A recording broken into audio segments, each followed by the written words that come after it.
Hello students, पिछले video में मैंने आपको डेटर्मिनेंट्स का डिफरेंशिएशन बताया था। ठीक है, अब आप उसकी प्रॉब्लम्स को सोल्व करना। प्रॉपर्टीज़ तो मैं आपको पहले बता ही चुका हूँ, फिर कोई डाउट आए तो वो पूछ लेना आप उसके अंदर। ठीक है, अब मैं इसकी एप्लीकेशन ऑफ डेटर्मिनेंट बताता हूँ आपको। देखो, इसकी सबसे पहली एप्लीकेशन तो ये होती है बच्चों, एरिया निकालने में इसका हम यूज़ करते हैं। ठीक है, area of a triangle using the determinants. ठीक है, अगर ये क्या होता है, ये आप एरिया का वो फार्मूला आपको मैंने उस मेथड से भी 11th क्लास में भी सीखा था, एक एरो डायग्राम बना के बताया था। जैसे एक ट्रायंगल के वर्टिसेस ये हैं, area of triangle whose vertices are area of triangle whose vertices are x1 y1 x2 y2 and x3 y3 is given by।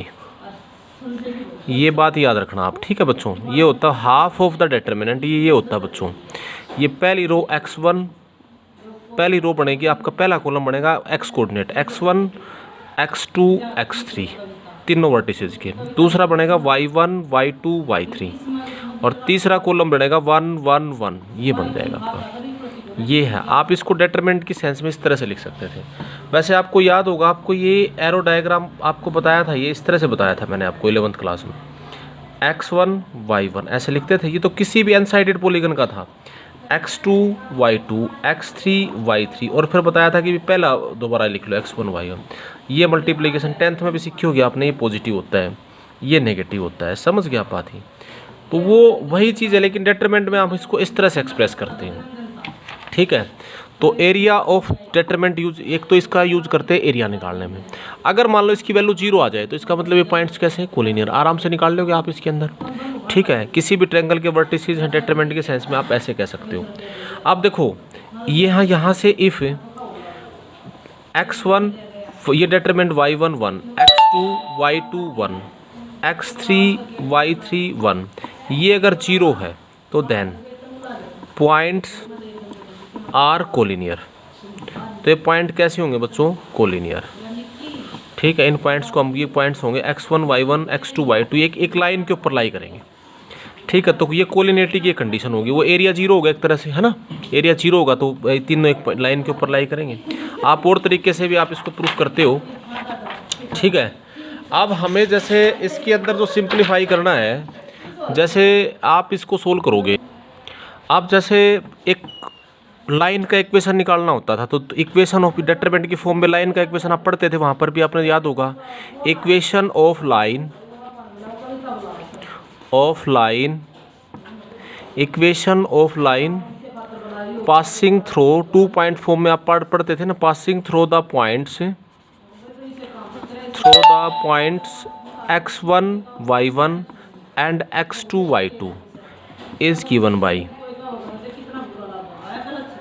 ये क्या हो जाएगा आपका, x1 y1 x, ये पहली लाइन आप ये ले लोगे, x y1 x1 y1 1 x2 y2 1। पता है कैसे लिखते हैं बच्चों? देखो हमें लाइन का इक्वेशन ड्रा करते हैं, तो जैसे ये लाइन है, इस लाइन पे 2 पॉइंट तो हैं ही, x1 y1 और ये क्या है, x2 y2। अब हमें तीसरा पॉइंट, आर्बिट्रेरी पॉइंट लेते हैं, ये xy। तो ये कोलिनियर है, तो कोलिनियर है तो इसलिए डेटरमिनेंट की वैल्यू क्या होगी, 0 होगी सारी इसके अंदर। समझ गया आप बात? ये तो बच्चों, ये आपको डेटरमिनेंट, आपको ये उसमें भी आपने देखो 11th वाले मॉड्यूल में भी आपने पढ़ा था, लाइन का इक्वेशन डेटरमिनेंट में इस तरह से आता था सारा। समझ गया आप बात? ये क्योंकि देखो हम ये तीसरा पॉइंट xy लेते हैं तो इसका एरिया 0 होगा, पिछली बात है, तो इस तरह से बन जाता है। वहाँ तो मैंने आपको इसकी एक्सपेंशन बताया था कि भाई ये उस फॉर्म में 2 पॉइंट फॉर्म में बनता था, इसलिए इसको ऐसे लिख देते थे। ओके, तो देखो ये आपका आ गया। ये तो 3 एप्लीकेशंस थी बच्चों इसके अंदर। ठीक है, अब देखो एक बात याद रखना, जैसे इसमें कई बार ये कोलिनियर है, एरिया निकाल लोगे मेरे ख्याल से आप आराम से, पॉइंट पुट करने हैं किसी भी तरह से निकाल लेना। कई बार जैसे कुछ अननोन वैल्यू निकाल लेते हैं कि भाई इसका एरिया ये गिवन है, आप ये वैल्यू फाइंड आउट करो। तो बच्चों इसमें एक बात याद रखना, सोल्व करके देख लेना आप आराम से। जैसे ये मैंने अभी आपको बताया था ना, इस ट्रायंगल का एरिया ये होता है, ये ट्रायंगल का एरिया, ये मान लो की आ गया इसकी वैल्यू, तो ये वैल्यू प्लस भी हो सकती है और माइनस भी हो सकती है। जैसे कोई कहे ना आपको अननोन वैल्यू का, भाई एक ट्रायंगल का एरिया 5 है, तो आप उसके इस एरिया को 2 लेना, 5 लेना और -5 लेना। तो वहाँ अननोन तो वैल्यू निकालनी हो कि वैल्यू, जैसे आपसे ये कहूँ कि फाइंड द, ऐसे क्वेश्चन आ जाए, find the value of k so that area of triangle with vertices 2, k 3, 1 5, 4 is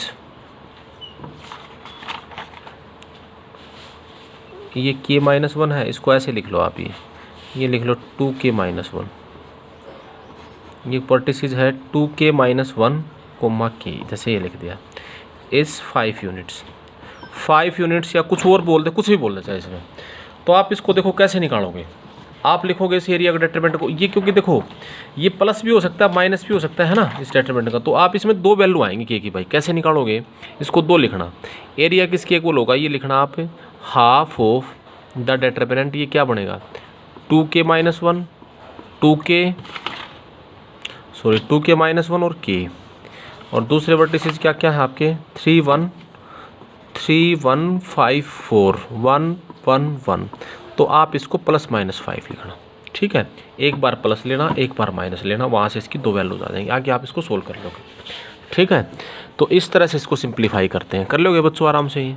इस पे और सब क्वेश्चन तो और सब तरह के सोल्व कर ही लोगे आप, है मैं आपको एक थोड़ा सा इस पर इंपॉर्टेंट सा क्वेश्चन आता रहता है, जैसे ये इस तरह का क्वेश्चन है भाई, देखो if x1 y1 and x2 y2 x3 y3 are vertices of a triangle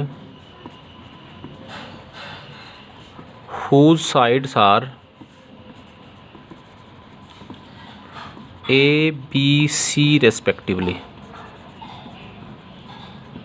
ठीक है, देन एंड ये एक डेटरमिनेंट लिख रहा हूँ मैं, डेटरमिनेंट A की power, determinant x1 y1 2 x2 y2 2 x3 y3 2, इसकी पावर क्या है आपके पास भाई, इसकी पावर है 2 इज इक्वल टू, ये लिख दिया a + b + c, इसकी पावर है k1 इनटू में b + c माइनस में k2a इनटू में c + a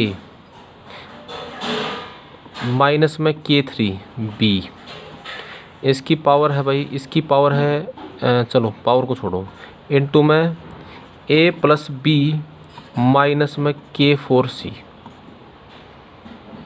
ठीक है, ये लिख दिया। तो then find k1 + k2 + k3 + k4, इसकी वैल्यू बताओ, ठीक है, यहाँ प्लस ही साइन लगा दो रहा हूँ। तो आपको ये बताना हो, जैसे मान लो सपोज करो, ठीक है, ये आपको गिवन है क्वेश्चन, आप समझ में आया क्वेश्चन आपको, ये लिखा इफ़ x1 + x2 + x3, ना ये क्या है x1 प्लस ना ये डेटरमिनेंट है x1 y1 2 x2 y2 2 x3 y2 y3 2, ये प्लस b + c की power k1 b + c + k2 की k2a c + a + k2b और a + b + k2c, इसकी पावर k1 और ये है, तो आपको k1 + k2 + k3 इनकी वैल्यूज निकालनी है। देखो आप इसको किस तरह से निकालोगे बच्चों, देखो ये आपके पास लिखा है, जैसे क्वेश्चन आपका आ गया, तो आप इसको कैसे सोल्व करोगे, देखो इधर तो साइड्स का रिलेशन है, इधर वर्टिसेस है, तो इसमें आप देखो अभी मैंने आपको बताया था, इसको लेफ्ट हैंड साइड को कंसीडर करो, लेफ्ट हैंड साइड ये क्या है, लेफ्ट हैंड साइड जो इसकी है, ये आपके पास कुछ उस एरिया की तरह से नहीं है, ये x1 y1 2 x2 y2 2 x3 y3 2, इसका होल स्क्वायर है ना। तो एक बात बताओ, यहाँ से 2 कॉमन आ जाएगा, जैसे आप इसको सोल्व करने लगोगे तो 2 कॉमन आएगा, तो 2 क्या आएगा बाहर आएगा, इसमें से 2 लेंगे तो ये यानी यह 4 हो जाएगा, 4 इंटू में क्या हो जाएगा 4, पता लग गया क्यों होगा, क्योंकि 2 आएगा R3C3 में से common, x1 y1 1 x2 y2 1 x3 y3 1, इस सारे की पावर कितनी होगी बच्चों आपके पास 2, समझ गया बात ही। अब आप एक बात बताओ, देखो ये जो है 4 इंटू में, ठीक है, अब ये क्या है, ये सिर्फ ये इसकी पावर 2 है ना, इस पूरे की पावर 2 है, तो ये क्या है, ये आपके पास ये अगर यहाँ हाफ होता तो ये एरिया बन जाता। अगर यहाँ हाफ होता, हाफ ऑफ, तो हाफ तो बना लेंगे हम आराम से, इसको 1/2 से डिवाइड कर लो, 1/2 से मल्टीप्लाई कर लो, तो ये क्या बन गया, यहाँ से ये पूरा होगा अभी। तो ये क्या बन गया, एरिया होगा। ये क्या होगा, 2 डेल्टा, एरिया को डेल्टा से रिप्रेजेंट करते हैं, 2 डेल्टा का स्क्वायर हो गया, नहीं होगा उसका। तो ये क्या होगा, 4 इंटू में 4 डेल्टा स्क्वायर है ना, यानी 16 डेल्टा स्क्वायर होगा। अब इस ट्रायंगल की तीनों साइड्स आपको गिवन है, तो डेल्टा स्क्वायर किसके इक्वल हो जाएगा, 16 इंटू में डेल्टा स्क्वायर की वैल्यू क्या होती है, तीनों साइड्स पता होती हैं, तो आपको पता है क्या होता है, under root of S into में S minus A, S minus B, और ये क्या है एस माइनस सी, इसका होल स्क्वायर। तो ये क्या हो जाएगा, 16 इंटू में S minus A, S minus B, S minus C. ठीक है, अब आपको ये इस तरह से आंसर दे रहे हैं, 16 इंटू में एस की वैल्यू रख दो, एस की वैल्यू क्या है, A plus B plus C by 2, S minus A plus B plus C by 2 minus A, S minus B A plus B plus C by 2 minus B, अगला हो जाएगा A plus B plus C by 2 minus C. देखो इन सब में 2 तो LCM हो जाएगा, जब इसको सोल्व करोगे कर लोगे, 2 नीचे है, सब में मल्टीप्लाई हो जाएगा, left hand side equals to, वो जो डिटर्मिनेंट था वो किसके इक्वल हो जाएगा, हाफ, यानी 16 इंटू, वो नीचे भी 1/16 तो हो जाएगा, एलसीएम होगा। तो ये इधर बच जाएगा ए प्लस बी प्लस सी है ना, इधर बच जाएगा बी प्लस सी माइनस ए, इधर बच जाएगा सी प्लस ए माइनस बी, और यहाँ बच जाएगा ए प्लस बी माइनस सी। 16 से देखो यहाँ पर 2 एलसीएम लोगे ना अभी, 2 माइनस 2 हो जाएगा, तो बी प्लस सी माइनस ए, तो इन सब में हो जाएगा 16 से 16 कैंसिल।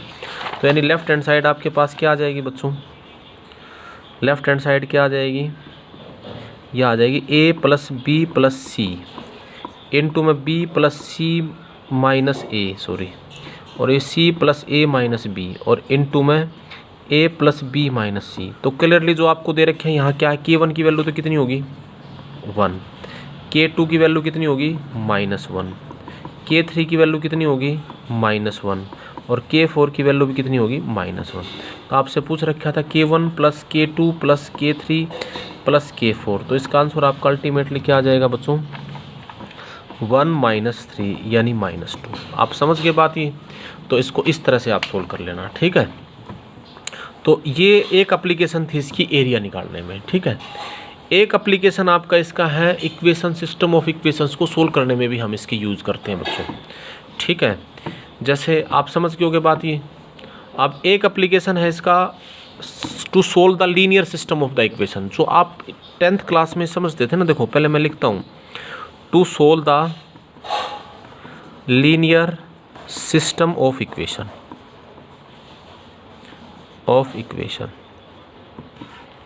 देखो भाई, to solve the linear system of equations, system of equations को सोल्व करने का तरीका देखो एक बार। जैसे कोई सिस्टम ऑफ इक्वेशंस है,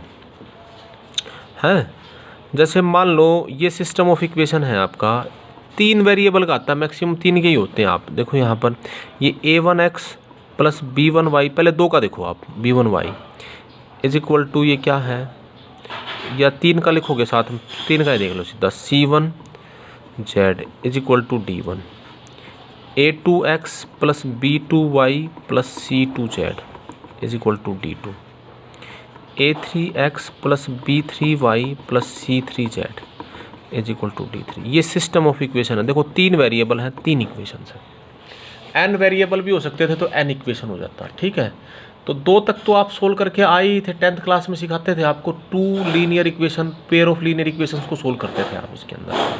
अब यहाँ पर देखो 3 आ गए, 3 हो 4 हो, तो इस रूल को, ये है क्रैमर रूल है, क्रैमर ने बताया डिटरमिनेंट का यूज़ करके आप इसको कैसे सोल्व कर सकते हो। देखो जैसे इसमें क्या करना है आपको बच्चों, इसके अंदर ये जो सिस्टम ऑफ द इक्वेशंस लिखा हुआ है, मैं एक बार फिर से लिखता हूँ। देखो क्रैमर रूल, ये इसको क्रैमर रूल भी बोल देते हैं,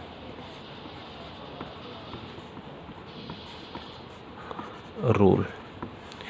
ये रूल क्या है, देखो ये सिस्टम ऑफ इक्वेशन है, a1x plus b1y plus c1z is equal to d1। पहले समझना बच्चों ध्यान से, a2x plus b2y plus c2z is equal to d2, a3x plus b3y plus c3z, ये d3। आपको कोई इक्वेशन दे रखे हो, पहले इस तरह से आप इक्वेशंस को लिखोगे, इक्वेशन स्टार है, system of the equation star है, ठीक है। सिस्टम ऑफ द इक्वेशन क्या है, स्टार इक्वेशन है, ठीक है ना। देखो बच्चों ये जो सिस्टम ऑफ द इक्वेशंस है इसके अंदर क्रैमर ने बताया कि आप ये ऐसे 3 डिटर्मिनेंट 4 डिटर्मिनेंट कंसीडर करो। जैसे 2-3 वेरिएबल का, तो एक तो बनाओ डी है डिटर्मिनेंट ऑब्टेन्ड बाय कोफिशिएंट्स। देखो a1 b1 c1, a2 b2 c2, a3 b3 c3, ये डी होगा। एक आप बनाओ d1 में क्या करो, जो डी नहीं था इसमें जो पहला रो नहीं है, पहला कॉलम, उस पहले कॉलम को इस d1 d2 d3 से रिप्लेस कर दो आप। तो ये क्या हो जाएगा, d1 d2 d3, b1 b2 b3, c1 c2 c3। एक आप बनाओ d2 में क्या करोगे, जैसे डी के अंदर जो सेकंड कॉलम है उसको इस कांस्टेंट से रिप्लेस कर दो। ये क्या होगा, a1 a2 a3, पहला कॉलम तो सेम, दूसरा कॉलम हो जाएगा d1 d2 d3, c1 c2 c3। इसी तरह से आप एक तीसरा बनाओगे, एक चौथा डिटरमिनेंट d4, ठीक है बच्चों। तो d4 की वैल्यू किसके इक्वल होगी, ये क्या है, a1 a2 a3, b1 b2 b3। अब d3 इस d4 को कैसे कंस्ट्रक्ट करोगे, ये जो d है ना इसमें तीसरे कॉलम को इस कांस्टेंट से रिप्लेस कर देंगे, पहला दूसरा ऐसे रहेगा।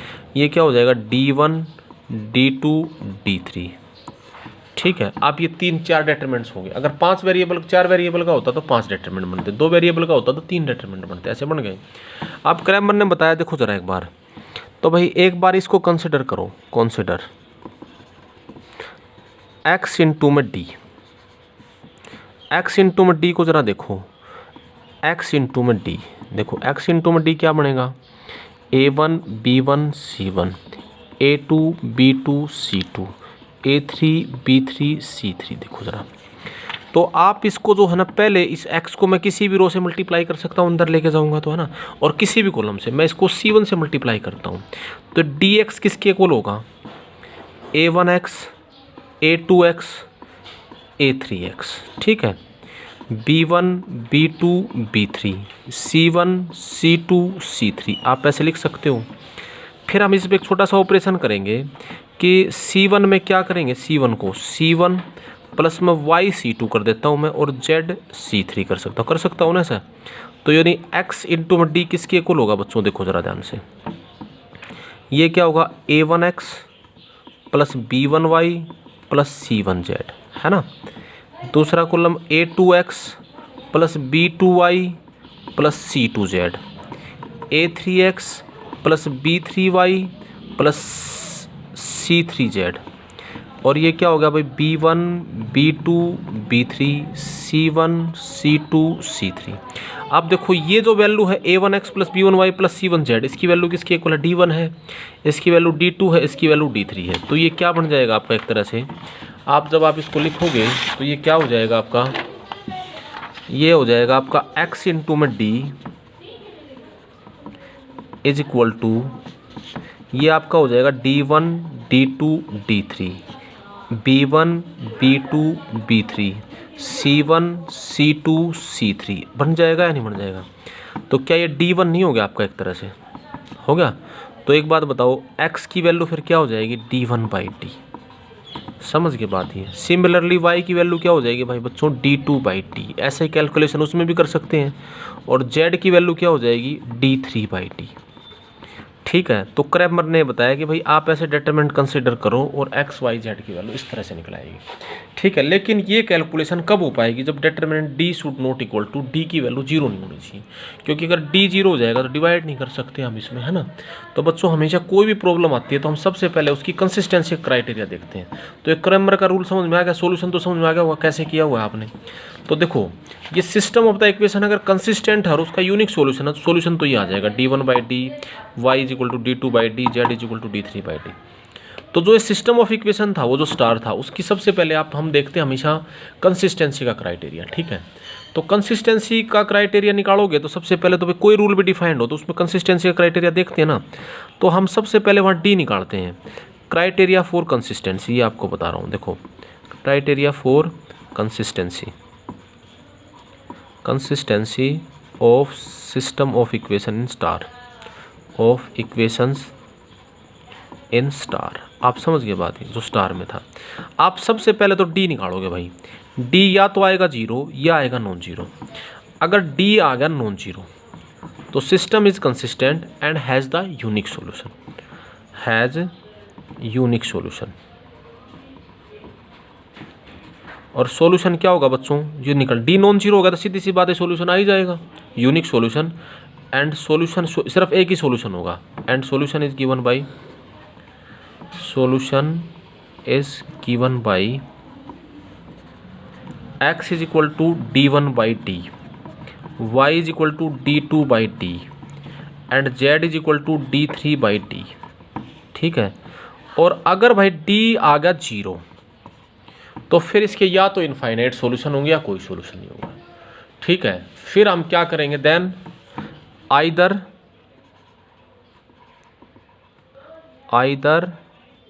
इनफाइनाइट और नो सॉल्यूशन। तो उसके लिए फिर हम क्या निकालेंगे बच्चों, d1 d2 d3। क्या निकालोगे आप, d1 d2 d3। तो या तो वो तीनों जीरो होंगे भाई, d1 is equal to d2 is equal to d3, तीनों जीरो आ गए तो infinite solution. In some cases, इस केस में नो सॉल्यूशन भी आ सकता है वैसे। ठीक है। मतलब इस केस में और इसमें अगर एनी ऑफ d1 d2 और d3 is non zero then no solution. तो इसका फिर कोई सॉल्यूशन नहीं होगा, एक भी इसमें नॉन जीरो आ गया। तो ये कंसिस्टेंसी का क्राइटेरिया आपको याद हो जाएगा बच्चों। सबसे पहले इस क्रैमर रूल में कंसिस्टेंसी का क्राइटेरिया क्या कहता है, सबसे पहले आप डी निकालोगे, या तो डी आएगा जीरो या फिर आएगा नॉन जीरो। नॉन जीरो आया तो यूनिक सॉल्यूशन। ठीक है। डी नॉन जीरो है और सॉल्यूशन क्या होगा, X is equal to d1 by D, Y is equal to d2 by D, Z is equal to d3 by D. और अगर डी आ गया जीरो तो या तो इनफाइनाइट सॉल्यूशन या नो सॉल्यूशन। फिर आप निकालोगे d1 d2 d3। अगर d1 d2 d3 में से एक भी नॉन जीरो आ गया तो इसका नो सॉल्यूशन, और तीनों जीरो हो तो इसके इनफाइनाइट सॉल्यूशन होंगे। ठीक है। सॉल्यूशन हमें इसी इसके अंदर निकालने हैं। आप समझ के बच्चों बात ही। अब जैसे कोई इक्वेशन आया, ये बना लोगे आप, d1 d2 d3, बड़ी इजी सी कैलकुलेशन है। आप 10th क्लास में क्रॉस मल्टीप्लिकेशन नहीं पढ़ते थे बच्चों, वो ऐसे पढ़ते थे जैसे ये सिस्टम ऑफ इक्वेशंस है, a1x plus b1y is equal to c1, a2x plus b2y is equal to c2। आराम सोल्व कर लोगे इनको। तो सिस्टम ऑफ इक्वेशन आप पढ़ते थे, x by is equal to Y by is equal to -1 पढ़ते थे ना ऐसे। b एक्चुअली में वो क्या है, ये डिटरमिनेंट मेथड ही था, ये क्रैमर रूल ही था, ये इसी से पढ़ते थे। लेकिन वहाँ आपको सिखाते नहीं थे इसके अंदर कि भाई ये क्यों होता है ऐसा, x बाई वाई बाई -1, वहाँ कोई ऐसा लॉजिक बताता था आपको। तो वो इस क्रैमर रूल से ही होता था। एक्चुअली में क्या था, x बाई एक्स की वैल्यू देखो ये निकालते थे, ये करते थे, ये डिटरमिनेंट ही तो बनता था आपका d1 बनता था ना। देखो यहाँ पर इसको सोल्व करना होता तो डी क्या बनता बच्चों, आपके पास तीन डिटरमिनेंट बनते। देखो a1 b1 a2 b2 है ना। देखो यहाँ लिखा होता था a1 इसके नीचे, तो डी की वैल्यू क्या आ जाती थी, a1 b2 minus b1 a2 है ना। d1 क्या आएगा, पहले को इससे चेंज कर दोगे है ना, तो b1 b2 c1 c2, तो ये क्या हो जाएगा b1 c2 माइनस में c1 b2। ठीक है। और d3 की वैल्यू किसकी इक्वल हो जाती थी बच्चों आपकी, d2 सॉरी, ये मतलब दो तीन ही डिटरमिनेंट d2, ये क्या हो जाएगा a1, गलत लिख दिया यार इसके अंदर, यहाँ पर ये गलत लिख दिया बच्चों, सॉरी इसके लिए है। इसको मैं इसको d1 इसको लिखता हूँ, d1 क्या बनेगा यहाँ पर, इसको चेंज करोगे ना आप, c1 c2 b1 b2, तो d1 की वैल्यू कितनी हो जाएगी, c1 b2 माइनस में b1 c2, नहीं तो गलत आंसर आ जाएगा आपको, सर ने गलत सोल्व कर दिया। d2 की वैल्यू क्या आ जाएगी, a1 a2, और ये क्या हो जाएगा c1 c2, तो ये क्या हो जाएगा a1 c2 माइनस में c1 a2। ठीक है। तो एक बात बताओ, x की वैल्यू फिर क्या हो जाएगी, d1 बाई डी है ना, नॉन जीरो, तो d1 की वैल्यू कितनी है, ये c1 b2 minus b1 c2 by a1 b2 minus b1 a2। y की value d2 by D a1 c2 minus c1 a2 by, इसको आप सोल्व कर लोगे, by a1 b2 minus b1 a2, तो मेरे ख्याल से आराम से समझ जाओगे, सोल्व कर लोगे बच्चों। ये वो क्रैमर रूल ही था, वो जो क्रॉस मल्टीप्लिकेशन का हम काम करते थे। तो इस तरह से इनको सिंप्लीफाई करना है बच्चों, ठीक है। इसकी कैलकुलेशन आराम से सोल्व कर लोगे। D1 D2 D3 ये आप बना लोगे और डी कंस्ट्रक्ट कर लोगे। कंसिस्टेंसी का क्राइटेरिया मैंने आपको बता दिया, ठीक है। अब देखो बच्चों, एक होता है homogeneous system of linear equations. देखो एक तरीका और हम सीखेंगे, आगे भी डिस्कशन करेंगे। देखो homogeneous system of linear equations, homogeneous system of linear equation क्या होता है, कर लोगे ना भाई सोल्व। इजी है बिल्कुल, वैसे तो ये कंसिस्टेंसी से रिलेटेड आ जाते हैं। कई बार कोफिशिएंट कोई कांस्टेंट निकालना हो वो निकाल लोगे आप आराम से। Homogeneous system of equation, homogeneous system of linear equations. तो जो homogeneous system of linear equations है उसके अंदर क्या होता है बच्चों, देखो जैसे ये सिस्टम ऑफ इक्वेशंस था उसमें D1 D2 D3 जीरो हो जाता है। जैसे A1x plus B1y plus C1z is equal to zero, A2x plus B2y plus C2z is equal to zero, A3x plus B3y plus C3z ये भी जीरो हो जाता है, ठीक है। वो जो D1 D2 D3 ये जीरो हो जाएंगे। तो इस तरह के सिस्टम को बोलते हैं homogeneous system of the equation. अच्छा, इस सिस्टम का बच्चों नो सॉल्यूशन का तो कोई सवाल ही नहीं है। ये system of the equation star है, क्योंकि देखो इसको हमेशा एक्स वाई, ये कई बार आएगा जैसे एक्स वाई जेड, इसको तो ये तो हमेशा इसका सॉल्यूशन एग्जिस्ट करेगा। X is equal to Y is equal to Z is equal to zero. ये तो कब कुछ भी हो जाए हमेशा तीनों को सेटिस्फाई करेगा। तो जीरो जीरो जीरो तो इसका हमेशा सॉल्यूशन होगा। तो इस सॉल्यूशन को बोलते हैं नॉन ट्रिवियल सॉल्यूशन। क्या बोलते हैं इसको? नॉन ट्रिवियल सॉल्यूशन, ठीक है। सॉरी, ट्रिवियल सॉल्यूशन, यार गलत बोल रहा हूँ मैं। इस सिस्टम को बोलते हैं ट्रिवियल सॉल्यूशन, ठीक है। जीरो जीरो जीरो, ठीक है। ये सॉल्यूशन तो हमेशा एग्जिस्ट करेगा, ये सिस्टम लिखा। तो इस केस में नो सॉल्यूशन का तो कोई बात ही नहीं है, क्योंकि देखो इसमें हम डिटरमिनेंट भी कंस्ट्रक्ट करेंगे तो डी करेंगे एक, फिर D1 D2 D3 तीनों तो जीरो आएंगे क्योंकि जीरो है। तो इसके या तो नो सॉल्यूशन होंगे ना, या तो यूनिक सॉल्यूशन होगा सॉरी, या फिर इनफाइनाइट सॉल्यूशन होंगे। तो इसकी कंसिस्टेंसी के क्राइटेरिया में क्या होगा, देखो डी निकालोगे। अगर डी आ गया नॉन जीरो तो भाई नॉन जीरो तो यूनिक सॉल्यूशन, यूनिक सॉल्यूशन। और वो जो यूनिक सॉल्यूशन है वो क्या होगा? Zero zero zero. Trivial solution एक ही एग्जिस्ट करेगा, तो हमेशा एग्जिस्ट करा है। Then X is equal to Y is equal to Z is equal to zero is the only solution. ये सिर्फ ओनली सॉल्यूशन होगा इसका, ठीक है। और अगर डी आ गया आपका भाई जीरो तो फिर इसके क्या होंगे? Infinite many solution, many solution, इसके इनफाइनाइट सॉल्यूशन होंगे। आप समझ गए बात है। तो अब जैसे देखो इसमें कोई प्रॉब्लम आ जाए तो एक तो भाई डी निकाल के देखोगे। जैसे मैं अब इसके अंदर किसी अननोन वैल्यू की निकालनी आ जाती है। एक भी क्वेश्चन कई बार जैसे डिटरमिनेंट का ही है। अब मैं इस पर क्वेश्चन सोल्व करता हूँ। जैसे नॉन इस पे है, जैसे ऐसे कोई पूछ ले आपसे कि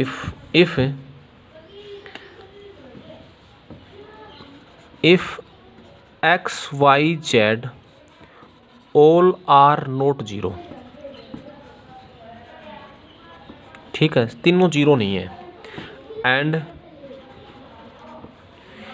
ए X plus Y plus Z is equal to zero, X plus B Y plus Z is equal to zero, X plus C Y plus X plus Y plus C Z is equal to zero, ठीक है। Then find 1/1 minus A plus 1/1 minus B plus 1/1 minus C, इसकी value बताओ। बड़ा important question है भाई, कई sense में होगा ये क्वेश्चन, इसको अच्छे से समझ लो। डिटरमिनेंट है ये, आगे हम प्लेन पढ़ेंगे वहाँ पर भी आ सकता है, समझ के बात। ये लाइन पढ़ेंगे तो वहाँ पर भी आ सकता है, जब 3D पढ़ेंगे तो कई जगह होगा ये, सेम एक ही क्वेश्चन है। और उन लाइनों में भी आ जाता है, तो वो कंकरेंट लाइन का जो कंडीशन पढ़ते थे ना, उसके अंदर भी यही क्वेश्चन है, थोड़ा चेंज कर देते हैं। डिटरमिनेंट वही, लैंग्वेज चेंज करते हैं बस इसकी।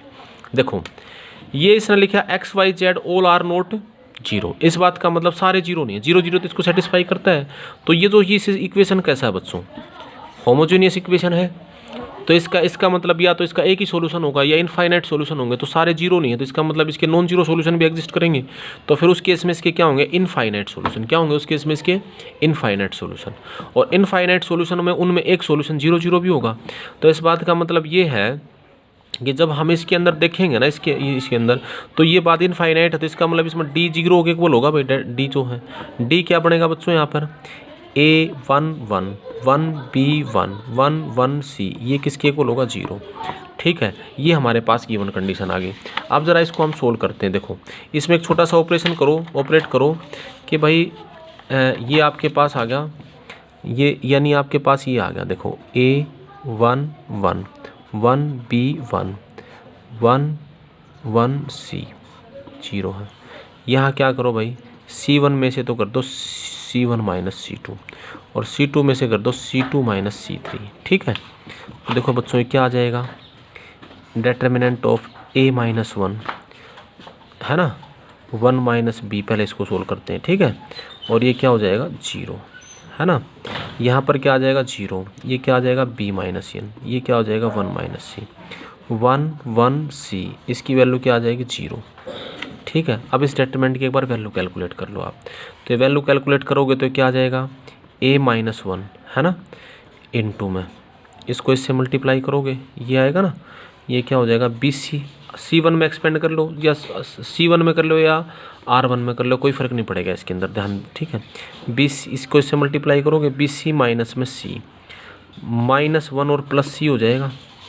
ठीक है, ये 0 इसको मल्टीप्लाई करने, फिर ये 1 ये प्लस होगा, फिर इसको मल्टीप्लाई करोगे तो ये क्या होगा, इससे इसको मल्टीप्लाई करोगे नहीं तो ये क्या हो जाएगा 1 माइनस बी इंटू में 1 minus C is equal to 0। देखो यहाँ तो C से C कैंसिल हो जाएगा, तो एक तरह से आपके पास ये क्या बन गया A-1 इंटू में BC-1 इक्वल्स प्लस में 1 माइनस में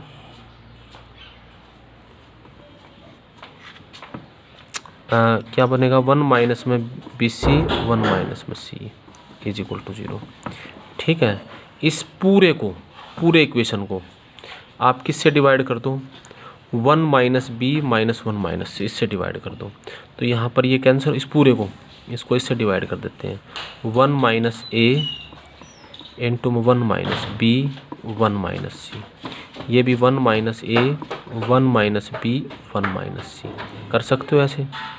तो देखो ये दो तो कैंसिल हो गए, यहाँ पर ये कैंसिल हो जाएगा, ये माइनस हो जाएगा, तो ये बच जाएगा, ये बच जाएगा, ये माइनस बच जाएगा। ठीक है, तो आपका अल्टीमेटली ये बच जाएगा 1 minus A is equal to BC-1 by 1 minus में B इंटू में 1 माइनस सी।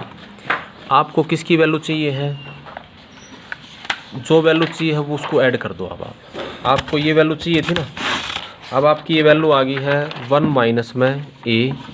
देखो ज़रा, ये आपके पास आ गया 1 बाई 1 माइनस ए। अब दोनों तरफ ये 1 by 1 minus B plus 1 by 1 minus C add कर दो, इधर भी क्या हो जाएगा BC-1 by 1 minus B into में 1 minus C plus 1 by 1 minus B और प्लस 1 बाई 1 माइनस सी कर दिया। आप इसको राइट हैंड साइड को सोल्व करो, इसका एलसीएम हो जाएगा 1 माइनस बी इंटू में 1 माइनस सी, तो यहाँ बचेगा BC-1, यहाँ बचेगा plus 1 minus B plus 1 minus C. ठीक है, एक 1 से तो 1 कैंसिल हो गया, इन दोनों में से b को कॉमन लोगे तो क्या बचेगा, इन दोनों में से C-1, इसमें से -1 कॉमन लोगे। ठीक है, तो ये क्या बचेगा C-1 divided by 1 minus B 1 minus C. ठीक है, तो ये क्या हो जाएगा B-1 इंटू में C-1 divided by 1 minus B 1 minus C, cancel हो जाएगा 1 आंसर। आपको होगा जी इन मात्र दोनों में से माइनस माइनस कॉमन लेना, इस कैलकुलेशन को तो कर ही लोगे, तो उस डिटरमिनेंट की वैल्यू क्या आएगी 1। आप समझ गए बात ये, तो ये बच्चों इस तरह से सिंप्लीफाई करना है। ठीक है, तो इस डिटरमिनेंट को अब आप आराम से सोल्व कर लेना। ओके।